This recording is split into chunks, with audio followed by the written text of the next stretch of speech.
Magandang araw, Laguna. Ako po si RJ. At ako naman si Thea. Sama-sama natin pagsaluhan ang magagandang kwento, masasayang karanasan at makabuluhang usapan. Lahat ng yan dito lang sa Season 9 ng Dito sa Laguna. Dito sa Laguna, tayo ay sa... Muli isang magandang araw, Laguna. Magandang araw sa iyo, partner. Magandang araw, partner. Nandito na ulit tayo sa new episode. Pero ibang set tayo. Oo, nasa ibang location tayo ngayon. Natural setting. Kung maaalala po ninyo, ang huli po nating episode, kasama natin si Doc Art, ay pinag-usapan natin ang rice corn grits. At tumikim tayo. At hindi tumikim. Naubos po ni RJ. Pasensya na isang po. plato Kumain po talaga ako ng rice corn blend. Yes. Na dinala po ni Doc Art. And sabi natin nung nakarang episode ay may makakasama tayo today. O this is episode na May bago tayong guest. at ibang mga recipe pa. Okay. So marami kang kakainin, partner RJ mamaya. Kaya nga excited ako eh. Yes, pakilala ko po ang makakasama natin ngayon ay isang professor at UP Scientist 1 sa Institute of Human Nutrition and Food mula sa College of Human Ecology sa UPLB, si Doc Wilma Hurtado or mas kilalang Doc H. Doc H parang ano, Doc superhero. H. Doc H, magandang araw sa inyo. Morning araw din. Ayan, beautiful na beautiful. Flowery. So, Doc H, kasi na-discuss ni Doc Art yung tungkol po sa Rice and Corn Grit Project po, no? Matanong lang, masingit lang, personal lang, ilang taon na ba kayo sa service sa pagtuturo po ba? Sa 29 years. 29 years. And ito pong project na to ay kayo po ang isa sa mga tagapanguna o leader. Nagsimula, ano pa, way back as parang special problem ng aking mga estudyante. Way back in 2002. 2002. Okay. So until now, nagpapatuloy po tong project na to. Yes. And kasama nyo nga po sila Doc Art mula naman po sa ITB. So, ngayon po, ang dapat nating alamin dahil nung last episode tayo po'y kumain ng 70-30 na rice corn blend. And today, ipapakita po namin sa tulong po ni Doc H kung paano po ba lutuin ang 70-30 na rice corn blend. Dito sa Laguna, tayo ay... Okay, so magluluto na tayo. Kasama pa rin natin si Doc H. Kasama si Doc H. Meron tayong mga kasama na tutulungan tayo para i-demo tong pagluluto nga. So, tatawagan natin ang mga angels, ang mga research assistant ni Doc H, si Miss Sarah Garcia and Miss Pat Tolentino. Sarah and Kat. Welcome po sa ating kusina. Ayan, dala nila ayan. Sarah Yeah. Rice cooker at tubig. Ayan. So, ma'am, paano na nga po ba itong 70-30 rice corn blend na ito? Okay. 70-30 siya kasi it is composed of 70% or 70 proportion ng rice and then 30 proportion ng corn. So, yan. Makita natin, no? Okay, yan, no? Kung Yan, napapansin nyo, yan, ma'am, no? Doc Ito H, yung no, corn. iba itsura nila, pero mas para maliliit ang corn grit. Yeah, pero bago namin yan mapag-alaman ko ano yung mix, ay pinag-aralan namin kung ano yung size. Size, okay. Unang-una yan ang una. Kasi dapat tama ang size ito at ito para sabay. No, sabay silang maluto. Okay, ma'am, sige. Diretso po tayo, ma'am. Okay. Paano po ba? So, ito yon 30, tapos ito ay 70. Bali, ito ay 1 cup. Tama? O 1 One cup. cup. Oh, sige, kayo naman. Ayan na. Ay, 1 cup ito. 1 cup na corn, then 2 cups, i-mix sa 2 cups na rice. Okay. Okay, and then halo-halo it. Wow. Mix lang. Mix lang. Yan. Pagkatapos niyan ay, okay, ay pagka-mix, so ito na yan, no? Hindi siya halata. You can use any variety of corn. Pero syempre, pagkatulad nating non-corn eaters, minsan ang gusto natin na yung mas masarap. Tama naman, tama naman. Pero pwede rin yan kahit kung anything. Okay. NFA rice would be. So, ma'am, yan, nahalo natin ang Pagkatapos 1 cup. niya, katapos ito ay hugasan. O, syempre. Hugasan mo na. So, Hugasan mo mo na. na. Okay. Mamaya na rin siguro. So, hugasan mo na ni Sarah. Okay. Ang best na paghuhugas should only be up to 2 times. Bakit, ma'am? Para hindi mawala ang mga nutrients. Ganun ba yun? Kasi kung naghugas, talagang kailangan tatlong beses malinaw, yan. malinaw yung tubig. Naubos na yan. Lahat ng nutrients sa tubig. Okay. So, up to 2 lang, ma'am. So, hugasan muna ni ni So, sino ba yun? Si Sarah. Sarah, ito pala si Pat. Ma'am, tanong ko lang kasi napag-uusapan natin itong rice corn blend, no? Meron bang pagkakaiba po dun sa nutrients? Like, mas marami bang nutrients kapag may blend, yung magkahalo na rice Yeah, corn? basically, kasi gawa ng itong ating, sinasabi nating fortificant ng mga nutrients, itong corn grits, ito IPB VAR6 quality proteinase. Ibig sabihin ng quality, mataas ang kanyang protein kaysa sa rice, at meron siya pang mataas pa rin sa lysine and tryptophan, two essential amino acids for growth and development that are limiting in rice. So parang dinagdagan mo lang din yung yung packaging ng bigas. Mas pinataas mo ngayon ang nutrients. Purposely ang kaya namin naisip na siya, sabi namin nutrition sensitive agriculture.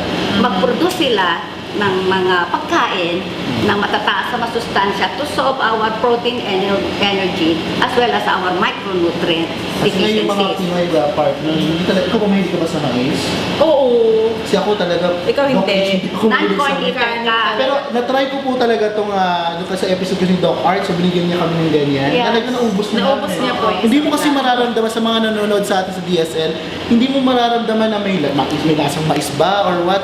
Talagang para kumain ka lang talaga ng kanin. So, yun, ititinas namin to sa public, nagpa-sensory evaluation kami to find out ano yung most acceptable combination. At lumabas nga ay 70-30, 70 rice and 30 for And Doc H, so eto na. Nahugasan na ng dalawang beses lang po. Dalawang hugas lang yun, ayan. Pakita natin. Hugas. Ayan, okay. Tapos ang more appropriate ratio kasi matigas yung ating corn ay mas marami ngayon tubig than when cooking just rice alone. So ang best ratio would be 2:3. 2 cups of the rice corn mix at 3 cups ng tubig. So ilalagay naman po ng sakong angel. Habang binubuhos, dahan-dahan ng tubig. Again, mas marami po yung tubig, partner. Okay. Kapag rice Oo. on corn. Oo. Ayan. Pero pwede rin na doon sa mga bago pa lang nagluluto, kasi nga matigas yung corn, pwede nyo itong ibabad for 20 minutes. Okay, para mas madali siyang maluto. Siguradong luto. Pwede ibabad. Pero pwede rin na huwag nang ibabad. So after nito, ma'am, Okay, that's ready na to steam. Okay. Ilang minuto tayo, ma'am? Ito usually ang ordinary rice, yung rice alone takes about 20 to 25 minutes to cook. Sa technical to gelatinize. Okay. Okay. Ito ay mga 30 hanggang 35. So, mas matagal. Yes. Oo. Mas So, maraming tubig, mas matagal. Okay. So yun po yung dapat nating tandaan. Dapat na dalawang beses mo lang. Natuto ako doon yung kailangan dalawang beses mo lang lilinisin, then mas maraming tubig, and then mas matagal yung pagluluto niya. Yes. So mamaya, titikman natin yan syempre kung ano ba na-miss ko yung lasa ng 70-30 rice corn blend. So tutok lang kayo at magbabalik po ang Tito sa Laguna. Sa Laguna, dito sa Laguna, dito sa Laguna, dito sa Laguna.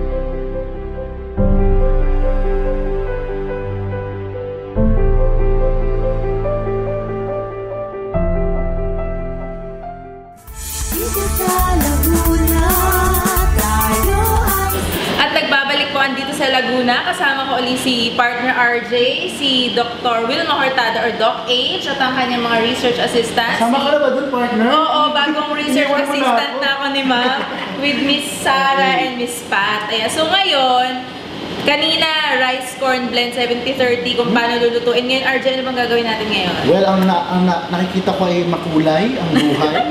Yeah. Corn G, ma'am, right? Ang ating gagawin ngayon. So, pwede nyo bang ipakita sa amin at sa mga nanonood, pakilista na po ang ingredients ng paggawa ng corn G. Siyempre, ang ingredients ay ganupat din yung ating 70-30 rice corn mix or blend. Okay, tapos meron tayong ngayon yung bawang, luya, scrambled egg,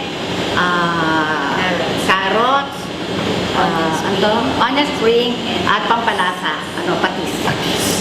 Okay. So ngayon, after natin makita ang ingredients, dun tayo sa kusina.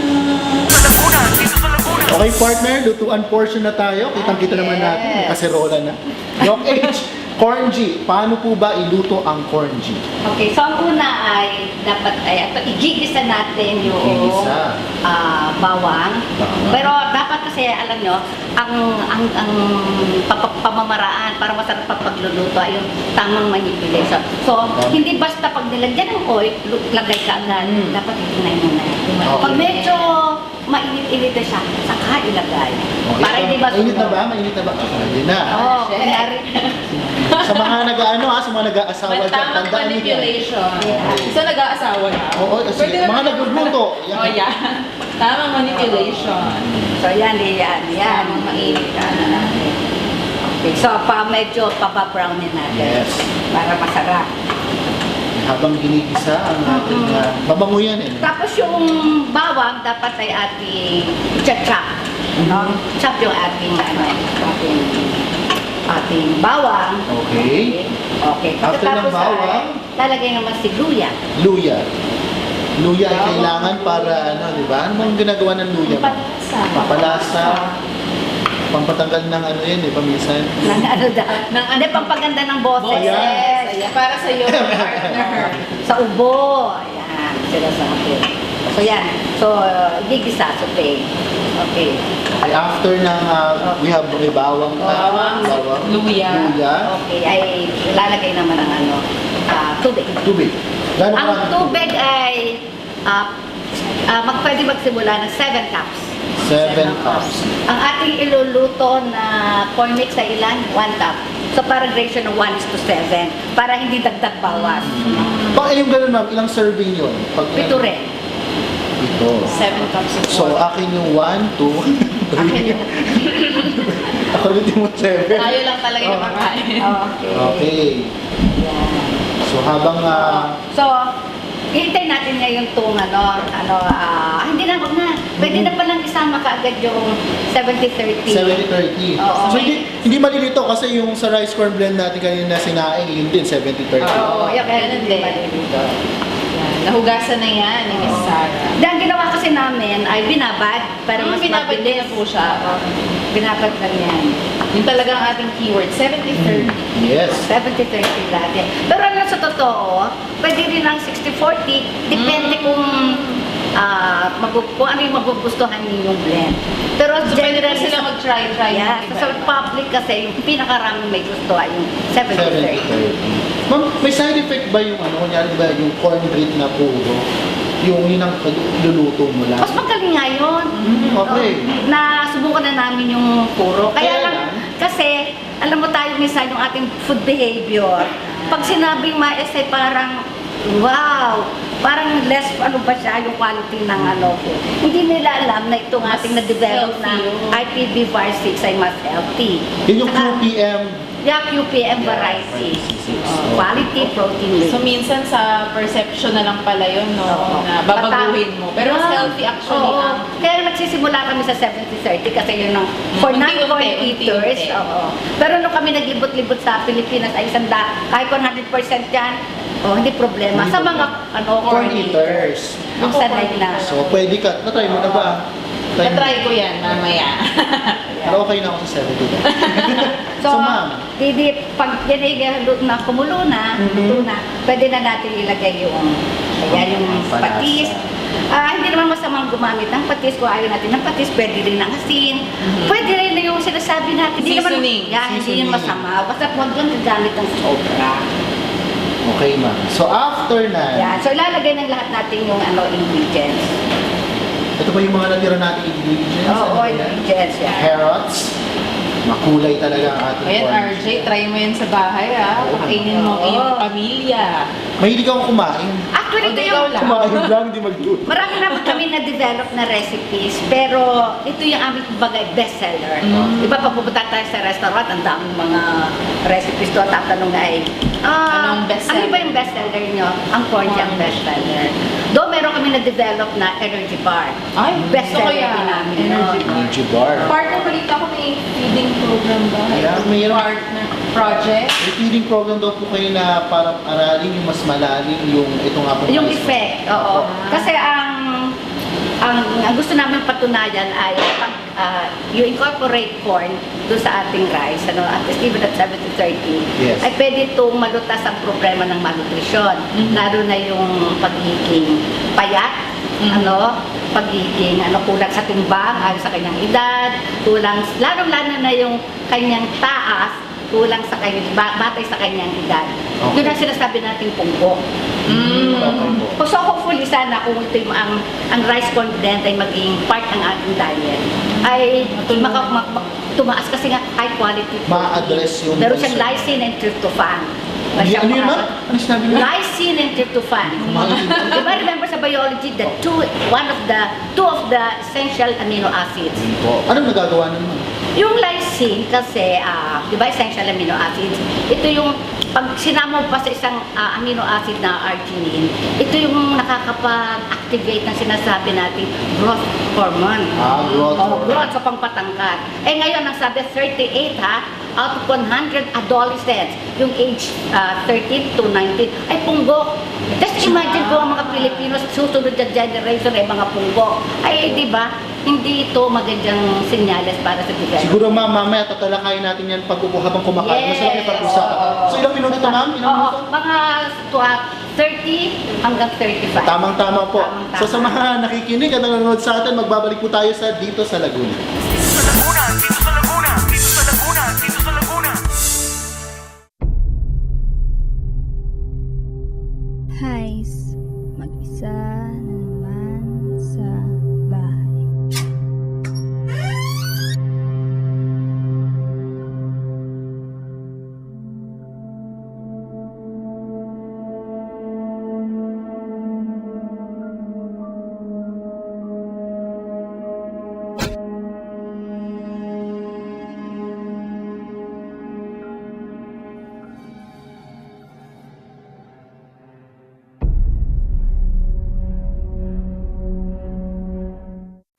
Dito sa Laguna, tayo ay At nagbabalik po ang dito sa Laguna. Kasama niyo pa rin si RJ, ang partner kong si Thea, at Yes. si Doc H. Ayan. At ito na po, ang mamaya pa pala to, partner. Oo, Then may nakatingin na nga ako eh. May tatanong pa ako kay Doc H. Doc H, nabanggit nyo kanina yung mga essential amino acids na, tama ba ang pronunciation ko? Tryptophan at lysine. Lysine. Ano po ba nagagawa? Okay, di ba sabi ko ito ay dinevelop ng IPB, kaya ito ay IPB VAR6. Institute of Plant Breeding po ng UP Las Marinas.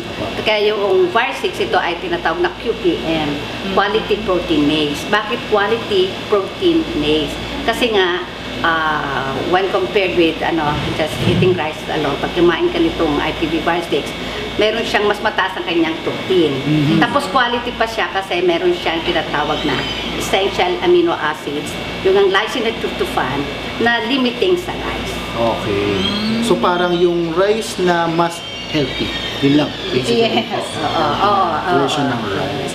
Okay, partner? Alam ko naman excited ka na. Okay. partner. Tikman na natin. Itong rice corn blend, natikman na natin to nung episode with Doc Art. So, dito tayo sa corn Corn G. G. Pero nakikita mo ba yung mga roses na yan? Ano ba yan, ma'am? Nabanggit nyo Oo, kanina? ito ay gawa din sa corn na Wow. husk. Di ba? May Made of mga corn extra husk. pang Ornamentals produkto. pa nga. Pero alam kong RJ, ito talaga Oh, yung... sure. Sure talaga, partner, Yun no? talaga tinitingnan natin. So, tikman na Ayan. natin ang corn G. Doc H, sa inyo. Talaga kinuha ko yung para sa akin. Sa akin, ha? So, tikman natin, malaman. Ito ay 70-30 din, Doc. All 70-30 lahat natin pinupromote. But you can add more corn if you wish If you- to. okay. Kung kaya nyo nga 100%, why not? It's a lot better. Ano, RJ, converted ka na ba? Busy ako, partner. Sa- Alam mo naman, pag sa usapang corn. pagkain eh. So, habang kumakain tayo, RJ, Busy rin si ma'am eh. Oo. So, Doc H, kung meron po kayong nais parating siguro sa mga televiewers natin sa Laguna, especially sa QPM Variety 6. Ano po yung gusto niyo sabihin? Encourage po nila silang subukan, maging yung iba pang recipe, siguro pwede nyo rin banggitin. Actually, ang gusto ko pang, aside from it is High and Licensing Tryptophan, meron pa isang katangi-tangi, mayroon pang isang katangi-tangi yung ating rice corn mix. At yung ating IPB Variety 6 ay mataas sa amylose. Amylose, kapag yan ang mas marami sa starch ng cereals, ito ay tinatawag na high resistant starch. Pag kinain natin to, ay hindi kaagad mabilis na sa dugo, no? So hindi tataas yung ating Sugar. dahan-dahan niyang ating sugar. So, tama. So pag Maganda in-incorporate mo to sa diet, then it reduces yung risk of having diabetes mellitus, especially yung type 2. Ano ba yung type 2? Yung type 2 yung hindi siya insulin dependent. Ibig sabihin, yung ating pancreas ay nagsisikret ng insulin, pero merong problema yung pagdadala ng insulin doon sa glucose sa dugo, doon sa mga target cells. Nagkakaproblema. Pag So, mataas pa rin yung blood. Doc, kung kakain ba ako nito o nasama ko sa diet, papayat ba ako? Yes. Kasi, Talaga yung tanong eh, yes, yun talaga. kasi yung tryptophan ay meron siyang abilidad na i-activate yung ating hormone na serotonin, which can regulate regulate our appetite. Yan. Totoo yan, di ba? Pag kumakain tayo ng mais, Mabilis mabusog. So, Try mo, RJ. maiwasan natin yung kain ng kain. Kasi, Tama. alam mo na, So, yun. So, aside from nutrition, meron ka pa ding health benefits na makukuha dito. Magpapagod nga po kayo ng ilang pang recipe po na pwedeng gawin. Well, mga May pwede. nakita kasi ako sa ito yung bestseller bestseller lang Pero po. meron din pwede itong anuhin ng champurado. Napanta lang natin lagyan ng tsokolate. Meron kaming pulburon. Tapos, if you will substitute 25% of your wheat flour with corn flour, then you can have breads. May pastries. Ano pa ba yung may cakes din kami. Sinubukan namin lately, ginawa namin piyaya. Okay, it is good. Ang pasalubong na yun, tama na. Ano pa ba yung aming mga sinubukan? Ngayon, ang ginagawa namin to erase nga yung sabi nga pagkain daw to ng manok. So we are now parang i-remodel natin ito na yung sinasabi namin rice-like grains. But actually, it's not rice. It is corn. Kasi napansin mo nga yung pagkaka-itsura ng corn green, talagang parang sabi mo lang, parang lumit lang yung smaller na rice grain lang talaga siya. Maganda yung naalis yung ganong stereotype pagdating po sa, lalo na ngayon, napakamahal po ng bigas. Yung Exacto. presyo. So, ito, hindi na malayo sa yung pag-itsura pa lang eh. Sa panglasa. At panglasa, wala po kayong makikitang effect. At yung pinagusto ko doon yung healthy Health benefits. Madami po. talaga kasi meron siyang mas mataas din siya for some B vitamins. Yung folate, mataas din siya. At saka antioxidants. Generally, ang cereals, walang antioxidants. Pero Okay. itong IPB Var6, somehow, ay nag-exhibit ng antioxidant properties. Alam niyo, mga free radicals, scavenger, good for the heart, good for the immune system. Lalo na ngayon, di ba? Yan ang pinag-uusapan. Ano yung mas healthy? Ano yung mga pang-alis ng mga, ano ba yung tawag dito? Mga elemento. Ayan. Kasi mataas dito Toxins sa katawan. mataas dito sa tinatawag nating dietary fiber. Ayan. Na somehow, makakatulong to sa easy pagpa-facilitate physiologically ng ating mga waste. Tapos, habang sa ilalabas natin, sinasabi natin insoluble fiber, dinadala din niya yung mga yung mga toxin habang tayo kumakain palabas. na palabas. So meron siya din, pwede din siya, una nga glucose lowering effect, pwede din siyang cholesterol lowering effect. Bago siguro tayo mag-end, ma'am, kausapin niyo po ang ating mga televiewers. Invite niyo po sila sa nasubukan ang QPM Variety 6 po. Sa lahat po, katulad namin sinasabi sa nutrition, this is a natural food. This is a natural food. So, ang masasabi ko lang isama natin siya sa ating pagkain araw-araw sa ating diet. At sigurado po na bawat pagkain natin, kahit isang tasa naman lamang ng corn, ay dagdag na isang araw sa isang malawig na at malusog na pamumuhay. So, kumain na po ng corn. Salamat. Doc H, RJ, kumain ka dyan. Ako na Dire-diretso. At mag-extra. magbabalik po ang Dito sa Laguna. Dito sa Laguna, tayo ay At nagbabalik po dito sa Laguna. Ako pa rin po si Thea, partner. Busy ka dyan. Okay. Teka lang yung kanin. Sorry guys. Balik mo yung kanin. Sorry. Okay, Ayan. So partner, bukod sa nakain mo, ano pang mga natutunan mo sa episode natin ngayon? Well, yung tulad nung kayo. Busog na busog ka. Tulad nung napag-usapan natin last episode, no, kay Doc Art, yung corn ay parang sineset aside. Yes. Pero actually, isa sa mga main product natin sa Pilipinas na pwedeng substitute sa rice and pwede rin livelihood at ngayon naman another to kasi pwede itong gawing negosyo. Corn cheese, di ba? Lalo na ikaw yung customer. Busog na busog. Ikaw partner. Ako, naisip ko lang kasi ako corn eater talaga ako. So, na-realize ko ang dami niyang health benefits. Yun lang, hindi siya siguro more ipapakilala pa natin para Ito yung ginagawa natin. ito di ba? ginagawa natin, mapakilala pa natin yung produktong ito. Okay. So sa ating mga televiewers, patuloy po kayong tumutok sa ating programa. Pwede po kayong makibahagi. Pwede kayong magbigay ng komento o mungkahi sa ating Facebook page sa facebook.com/dito sa Laguna o tumawag po sa numerong 536-2433. Muli ako po si RJ. At ako naman si Thea. Hanggang sa susunod na episode ng Dito sa Laguna. Dito sa Laguna, tayo ay sama-sama. Matuto sa ating kwento, magkulay na karanasan. Dito sa Laguna, tayo ay sama-sama. Matuto sa ating kwento.